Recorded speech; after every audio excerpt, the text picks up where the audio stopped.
শ্লীলতাহানির অভিযোগ রাজ্যপালের বিরুদ্ধে। বৃহস্পতিবার রাজভবনের অস্থায়ী কর্মচারী একজন মহিলা চাকরির আবেদন নিয়ে রাজ্যপালের সঙ্গে দেখা করতে গিয়েছিলেন। সূত্র মারফত জানা যাচ্ছে, গত কয়েকদিন ধরে রাজ্যপাল তাকে কুইঙ্গিত করছিলেন এবং সেদিন সন্ধ্যায় চেম্বারে ডেকে পাঠিয়ে অশালীন আচরণ করেন। অভিযোগকারিনী সেই ব্যবহার ভালো লাগেনি বলে অভিযোগ।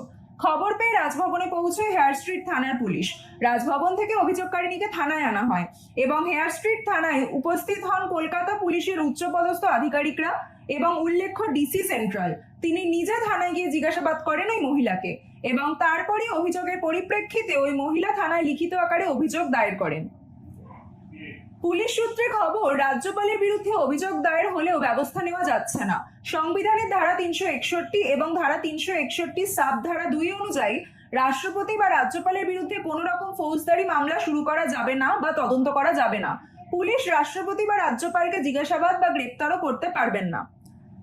নিজের সম্পর্কে শ্লীলতাহানির অভিযোগ শুনে রাজভবনের তরফ থেকে পশ্চিমবঙ্গের রাজ্যপাল ডক্টর সিভি আনন্দ বোস বিবৃতি দিয়ে জানিয়েছেন, সত্যের জয় হবেই।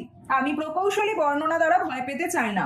কেউ যদি আমাকে অপমান করে নির্বাচনী সুবিধা চায়, ভগবান তাদের মঙ্গল করবেন, কিন্তু তারা বাংলায় দুর্নীতি ও সহিংসতার বিরুদ্ধে আমার লড়াই থামাতে পারবে না।